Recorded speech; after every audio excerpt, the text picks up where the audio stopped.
Hey, what's up guys? Mike Red Fox here with the Hobbyist Miner. Hobbyist Miner again. So today we are working on a mining rig build, and that's going to feature 8 6600 graphics cards in this server case from MineShop.Eu. So stay tuned.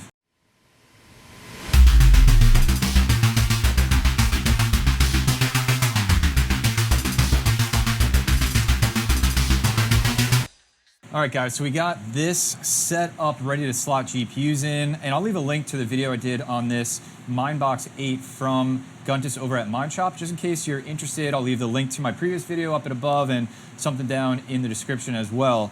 But I'm excited to get this thing going. I've had some GPUs sitting around for a while, which this guy makes fun of me on, but I just, time is tough to come by. That it is. So why don't you start putting some GPUs in this thing, and I'll talk a little bit about it, and we'll just chat as we go.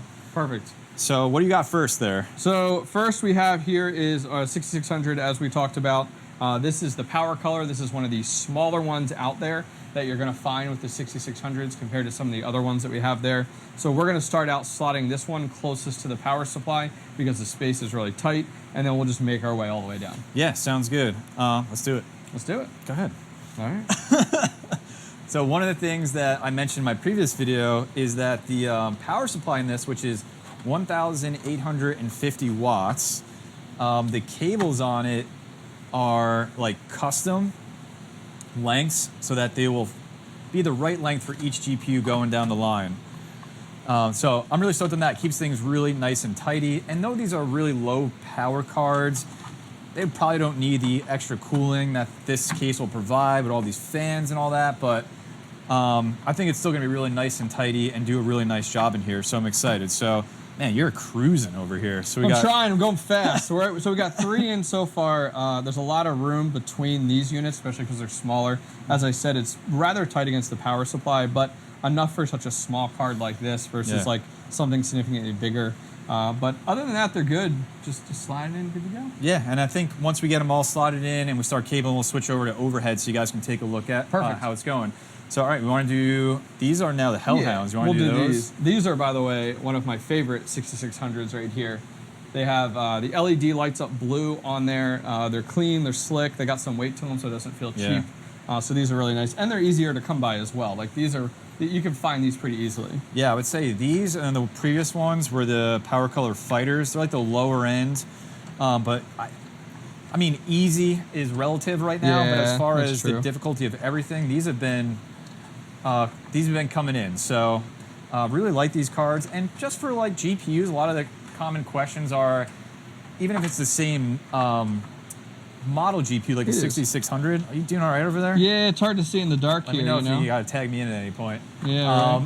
It really doesn't matter for mining as much. Like, all right, we made it. They're going to hash the same. They're going to use the same amount of power. You know, maybe as you get up the scale there. Oh, nailed that one. Oh, man. The 10 out of 10, baby. The cooling will be a little bit better as they have better coolers on it, but really the cheapest that you can get has worked for me, especially putting it in the server case where these fans are just going to take care of a lot of the heat. All right, what do we got next? So we have our XFX now, 6600 is what we're dealing with next. And then after that, the smallest one, very similar there, but this is actually one of my favorite as well, and the Sapphire Pulse, which will be our last one, we'll stick on the end. Sick. All right, let's do it. I think I left the plastic on that one, on the back. I will let you take that off, and I'll put the last one in then. All right, let's do it. It's an honor to peel the plastic on your GPUs at the very end. Oh, I'm struggling. So yeah, these are awesome. Why I find myself, you know, I always call these, they're like the new version of the 1660s, like as you had talked about. Like these are, the watts are super low. The hash rate is just below the 1660s, so they compete very, very well, which is really nice. And I'm glad to see him struggling to get this in. Well, you know, it's the middle slot now. You know, it's not just me. I appreciate it. But no, these are, the 6600s are slowly becoming one of my favorite cards out there, you know, and traditionally it's been the 580s. They're easy to come by. Well, now that we remove that factor and we start to look at, you know, hash rate and watts, you know, that's something we're looking at in our current state, the 6600s are a no-brainer. Cool. I managed to get it in, so congratulations to me. All right, let's switch over to the overhead, and you can take a look at the spacing, and then we'll start wiring all of this up. All right, so here's a look top down of this rig. You can see the spacing is just great between these cards, which sometimes can be a challenge depending on the bigger GPUs you get for the server style motherboards, but looking really good. Airflow should be awesome. And I think we're ready to start screwing these cards down and getting them wired up. One thing you see is that they are all single 8-pin, which makes this really, really easy. All these cables have 2 8-pins on them. We're just gonna use 1 for this build. So start wiring that up. And as I mentioned earlier, these are all custom lengths. So just doing the best I can to get the right PCIe cables going to the right GPUs here. Yeah, that is nice not to have a ton of like extra slack on them. That's the worst, is when you're trying to build out your rigs and you have a loop of PCI cable. It is nice that they do cut them to length, which is convenient. Yeah, and the one thing that you already mentioned when we're looking at these between takes here is that this XFX has a BIOS switch on it, and I don't think any other ones do, right? No, I didn't see it unless it's like buried. This one does actually too. So this one does too. Power colors? Yeah, so I'm seeing they have one, where was it? Right here. Yep, so that's really nice. So a lot of the times if you guys go and you set these up and you start to mine with them like stock just as a test, and you're like upset with your hash rate, take a look at flipping that switch. A lot of the times they are a little more, you could call it for all intents and purposes like economy mode versus like your high performance, and you're gonna see better hash rates there. I always recommend you know, kind of keeping an eye on that, especially once you start to get into overclocking, and to get the most out of these cards. Yeah, and not that there's anything for these cards yet, but when you think about the older AMD cards with BIOS, The Polaris, yeah. flashing and all that, it's just a nice fail-safe to have a dual BIOS on it in case you mess anything Yep. up or you click the wrong button. Yeah, a lot of times you see that in like the second-hand market where somebody doesn't realize that there's a BIOS switch on it. They mess up the card, they go to resell it saying it doesn't work. And those are like the unicorns in the bunch. You get it, and you flip the switch, and bam, it's now working, and you're good to go. And someone else's loss is your gain, definitely. Should we switch sides? Absolutely. Get out of my way. All right, let's see. On to the Power Color Fighters. Now you have, you don't have any of the 6600 set up yet, or no, you do in another rig? I don't. I just got them when they came out just to do some testing on it. Only one I had was that Sapphire Pulse, which is on the end there. And then that was it. But I have that 6600 XT rig, so this will be cool to have a rig of these. And like one of the things that I was thinking about as I was buying these is like, man, you know, they're like $500 a piece right now, which is higher MSRP than when they launched.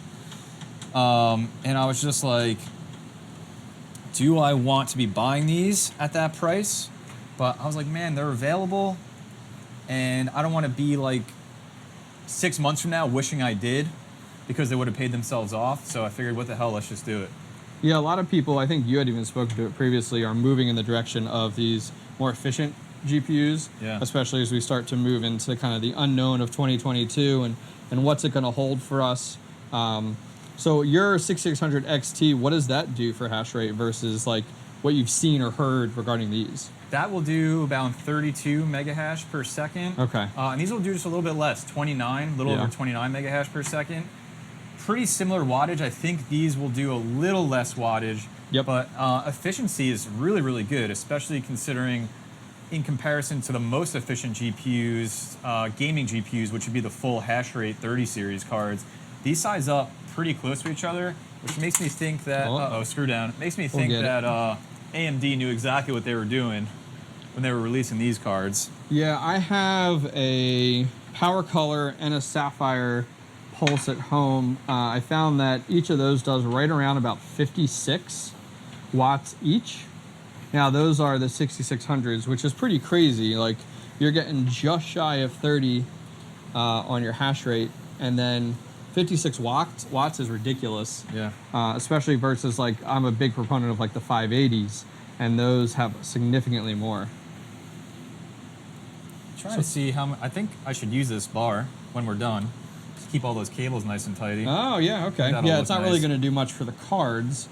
Because the cards are a lot like smaller, lower profile versus bigger cards. A lot of the times they provide you those bars if you're looking to mount these vertically.